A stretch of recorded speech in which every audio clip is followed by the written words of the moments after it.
सुरुवात करूया एका दुःखद अशा पहिल्याच बातमीने। किती वर्णू मी महिमा आईची असे आपण स्वाभिमानाने आणि गर्वाने म्हणतो। तीच आई आपल्याला सोडून पारखी झाली तर कल्पनाही आपण करू शकत नाही। पण निसर्गाचं देणं कुणाला चुकलं? जन्म आणि मृत्यूचा हा फेरा कायम आहे आणि त्याचे आपण एक घटक आहोत। परंतु तरीही आई सर्वांनाच हवी असते, कारण ती आपल्या कुटुंबाचा आधारवड असते। हा आधारवड कोसळला तर परत तेच कल्पना न केलेली बरी। मात्र नियतीचा हा खेळ आहे आणि जन्म मृत्यूचा फेरा आपल्या सोबत सावलीसारखा उभा आहे। नेमका हाच प्रसंग कोसळला सर्वांसोबत मैत्रीच्या भावनेने वागत असलेल्या रवी बेलुरकर परिवारावर। समाजामध्ये मानसन्मानाचं स्थान मिळवून देण्यासाठी आई तानेबाई अहोरात्र कष्टाचं जीवन जगल्या आणि आता उरलेलं आयुष्य जेव्हा सुखात घालवायचे दिवस आले तेव्हा मात्र काळाने नजर फिरवली आणि बेलुरकर परिवाराचा आधारवड असलेल्या मातोश्री तानेबाई सदाशिव बेलुरकर यांना दुर्धर आजाराने ग्रासले। सर्वतोपरी प्रयत्न झाले, मात्र सर्व काही निष्फळ ठरले। अनेक तज्ञ डॉक्टरांकडून इलाजही झाले, तिथेही यश आले नाही। शेवटी एका मोठ्या शस्त्रक्रियेदरम्यान शरीराने साथ सोडली आणि त्यातच त्यांचे वयाच्या 70व्या वर्षी नागपूरच्या खासगी रुग्णालयात उपचारादरम्यान दुःखद निधन झाले। वडीच्या मोक्षधामात त्यांच्यावर अंत्यसंस्कार करण्यात आले। यावेळी मोठ्या संख्येने जनसागर लोटला होता। अनेक मान्यवरांनी श्रद्धांजली सभेतून भावपूर्ण शोक संवेदनाही वाहिल्या। बघूया आवाज माझाचा ग्राउंड रिपोर्ट।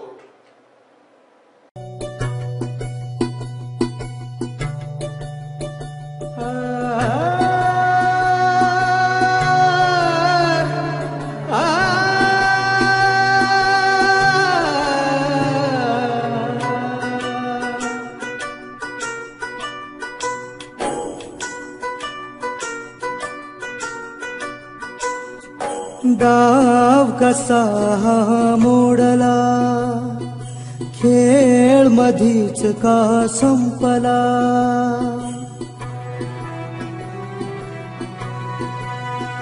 हे गाव कसा मोडला, खेळ मधीच का संपला। हरवली काही वाट, अंधारली काही रात, रोकला जो कंठ सुटला। गाव कसा मोडला, खेळ मधीच का संपला। हरवली काही वाट, अंधारली काही रात, रोकला जो कंठ सुटला।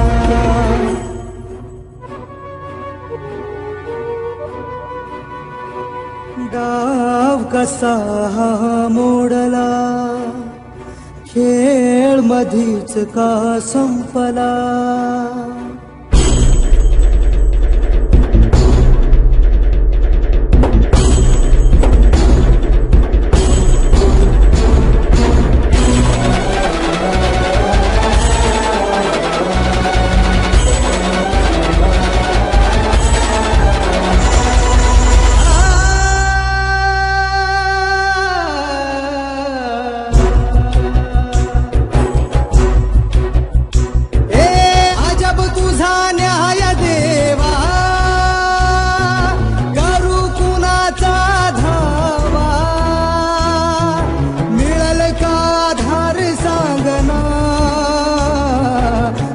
नसून आसवानी आस सोडली।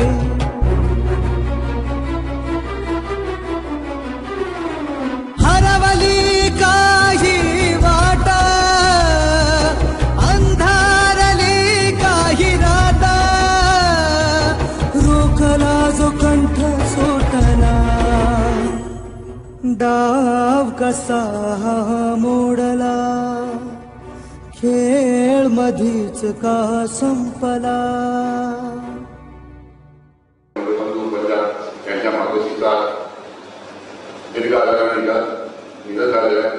त्यांच्या कुटुंबाच्या दुःखात मी व्यक्तिशः सहभागी आहे व त्यांच्या मातोश्रीला सर्व लाभो अशी मी ईश्वराची प्रार्थना करतो. मित्र श्री रवी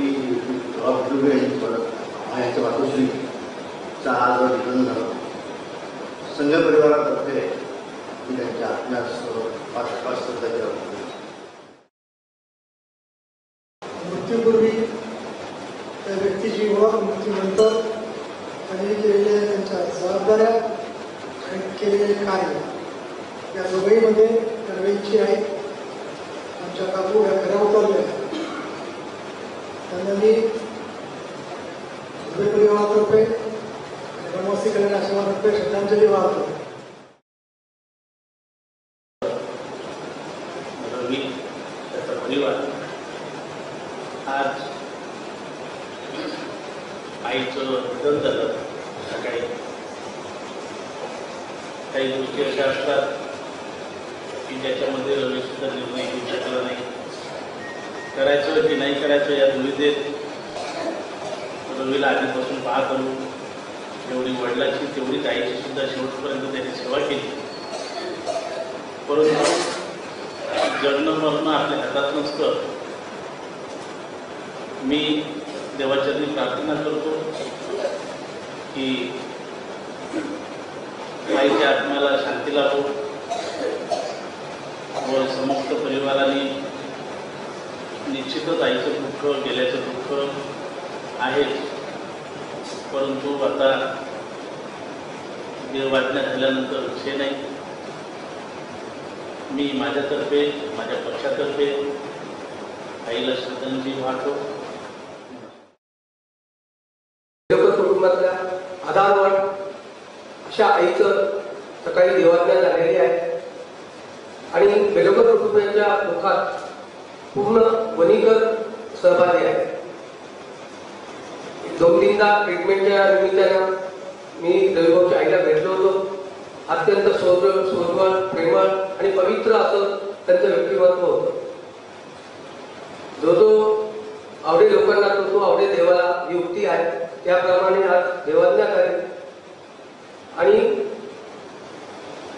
आपण सर्व प्रार्थना करूया की अशा प्रेमळ अशा आईला ईश्वरचरणी सर्वोच्च स्थान भेटो आणि आईने जो मार्ग दाखवला आहे त्याच्यावर बेलकर कुटुंब अशीच वाटचाल करत राहो आणि आपल्या आईचं आणि आपल्या परिवाराचं नाव. परत एकदा मी माझ्या परिवारातर्फे समस्त वनीकरतर्फे आईला श्रद्धांजली करतो. सार्वजनिक जीवनामध्ये काम करत असलेला व्यक्ती त्याचा जो वेळ या भागासाठी जातो, गावासाठी जातो आणि अशा परिवारामधला त्याची आई जाणं म्हणजे त्याच्या परिवाराला फार मोठा डोंगर कोसळतो. आमचे स्नेही भारतीय जनता पार्टीचे शहराचे सन्माननीय अध्यक्ष रवीजी तिरुरकर यांची मातोश्री जवळपास त्यांनी 72 वर्ष त्यांचं वय होतं. वेळेवर वयोमाना त्यांना जो आजार झाला माहीत झाला त्या आजारातून सावरण्याकरता त्या परिवाराने आणि रवीजींनी अतिशय मेहनत घेतली. हे सर्व प्रयत्न कमी पडले आणि रवीजींची आई आपल्या सर्वांना सोडून देवाघरी गेल्या. मी त्यांच्या निधनाने व्यथित झालेलो आहे. त्या परिवारासाठी सर्व परिवारासाठी सुद्धा रवीने आयुष्याचं योगदान दिलेलं आहे. काही वर्ष सुद्धा त्यांनी दिलेले होते. असे पुत्र जन्माला घालताना कुठलं तरी मागच्या जन्मीचं पुण्य जरूर असावं लागते. पण त्या रवी असो, रवीचे मोठी बंधू असो, प्रत्येकांचा समाजात अतिशय चांगला स्वभाव, या सगळ्या गोष्टींमुळे आज विविध पक्षांचे पदाधिकारी सुद्धा आपला राजकीय मतभेद बाजूला ठेवून किंवा मतभेद त्याच्यासोबत वैचारिक पातळीवर होता, परंतु त्याच्याशी मतभेदच नव्हता, असे सगळेजण इथे उपस्थित झाले. बाहेरून सुद्धा मान्यवर लोक इथे आलेले आहेत. त्याने भरपूर मागच्या 1-1.5 महिन्यात प्रयत्न केला, परंतु त्याला यश आलं नाही. वेगवेगळे महत्वाचे सल्ले घेण्यात आले, पण परंतु आईला आपल्याला त्यातून बाहेर सावरता आलं नाही. हे दुःख आम्हाला सतत लक्षात राहील. परंतु काही परिस्थितीत ईश्वराची इच्छा काही वरच असते, त्यामुळे ईश्वराची आज्ञा मानली आणि आज आपण इथे त्यांचा अंत्यसंस्कारासाठी एकत्र झालो. मरावे तरी येथील उपयोग आहे या ध्येयाने प्रेरित होऊन समाजामध्ये स्वतःचं स्थान निर्माण करता यावं अशी धडपड ज्या माऊलीने केलं, त्यांना सकाळी 11:30 वाजता देवाज्ञा झाली. यानंतर बेलुरकर परिवाराने समाजामध्ये काही स्थान आपलं जे निर्माण केलं, रवी भारत असो आणि मोठं बंधू असो, ते लढण्याचं सामर्थ्य त्यांनी दिलं असे आज नाही आहे. पण त्यांचा वारसा, मृत्यूनंतरचं जीवन, त्यांच्या आठवणी आपण इथे सांगत आहोत की कल्पवृक्षाप्रमाणे त्यांच्या नातवंडांना आणि आपण सर्व लोक त्यांच्याशी जो संबंध आपला जीवाकडे आला आणि आपल्याला त्यांचा एक चांगला मार्ग त्यांनी जो सांगितला तो जो आज इथे आठवतो, चित्रपटाप्रमाणे उभं राहते की बाळा आपण जीवनात चांगलं जगलं पाहिजे, ही शिकवण घेऊनच आपण जीवनात काम करू, हीच आपण त्यांना या शोकसभेमध्ये खरी श्रद्धांजली देईल असा विश्वास व्यक्त करतो. श्रावण बाळप्रमाणे रविभाऊन आईची पूर्ण सेवा केली, शर्तीचे प्रयत्न केले. आजारातून बरं व्हावं म्हणून दिवसाचं रात्र त्यांनी एक केलं, परंतु नियतीसमोर कोणाचं चालत नाही. आज सकाळी 9:30 वाजता काकूला देवाज्ञा झाली. या ठिकाणी मी बोर्डे परिवारातर्फे, वणी नगराध्यक्ष, वणी शहरतर्फे व संपूर्ण वणीकर जनतेतर्फे बेलुरकर कुटुंबियांना या दुःखातून सावरण्याची ईश्वर शक्ती देव अशी प्रार्थना करतो व श्रद्धांजली देतो. आज सकाळी 7:30 वाजता मी आखरून जाऊन मातोश्रीला पाहिला. त्यांच्या वेदना, शेवटची धडपड निश्चितच तर चेहरा अतिशय पूर्ण झाला. रेल्वे म्हटलं, रेल्वे खूप मेहनत केली, खूप जिंकत केला, जसे जेवढं करता येईल तेवढं केलं. आईसाठी संघर्ष केला, पण नेहमीच आपण काय करत नाही. आज त्यांची 3 मुलं, सुना, नातवंड, त्या सर्व परिवार आणि त्यांचे जे आत्मसत्य असेल त्या सर्व अतिशय महत्वाचं बोललं होतं. मी या विधानसभेचा आमदार म्हणून ईश्वरचरणी प्रार्थना करतो की बेलुरकर परिवार, रविभाऊ जो दुर्धार रोग सोसला त्यातून सावरण्याची बुद्धी त्यांना